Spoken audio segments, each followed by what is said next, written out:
Chuyans, welcome back to my channel, Chuyans Vlog Channel. Ngayong gabi na to, gabi na kami dumating dito sa aming bahay na pinagawa sa Cavite. Kaya nga, gabi na lang kami nag-video kahit sayang naman kung hindi kami gagawa ng video. Ito na po yung nangyari. Nung pumunta kami dito, wala pang grills. At ito na ngayon, mayroon na. Ayan, tingnan mo dito. Mayroon na rin grills dito sa terrace. Ayan, samahan nyo kami. At magandang gabi dyan sa Visayas at sa Mindanao at saka dito sa Luzon.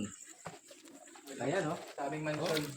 Wow, welcome back to my,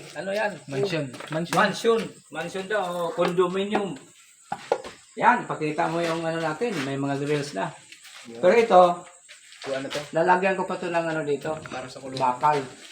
Mga 4 na bakal para matibay. Yan. Yan, dito sa kabila. Ayan. Papasok tayo sa loob. Titingnan natin ang mga pangyayari.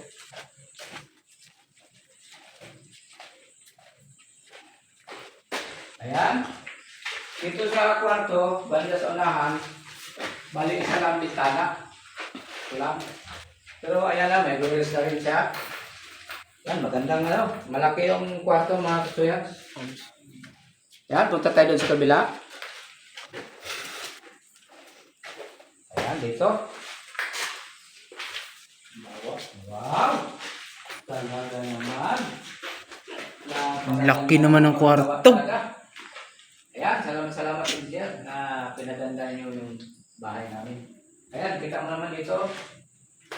Ito, may dalawang bintana dito sa bandang baba. Kasi dito kung gusto namin na kwarto.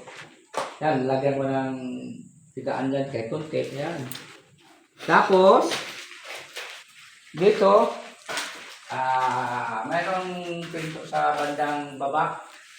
At saka yung CR natin. Ipakita mo. Ayan, wala pa siyang indero. Kaya, di naman sabay-sabay sa magawa. Kaya siguro, pagpunta namin dito sa isang linggo, bali pang 48 days kasi pang 42 days to ngayon. Baka mayroon ng indero yan. Yan, hangad namin ang inyong kalagayan tagumpay sa bawat araw. Sana inyong mapanood ang lahat ng mga video na aming ginagawa. At huwag niyo kalimutan mag-subscribe. At saka pakita ng bilbuto na para lahat na ma-upload kong video ay inyong subaybayan. Yan, thank you very much sa inyong pagpanood. God bless you sa inyong lahat.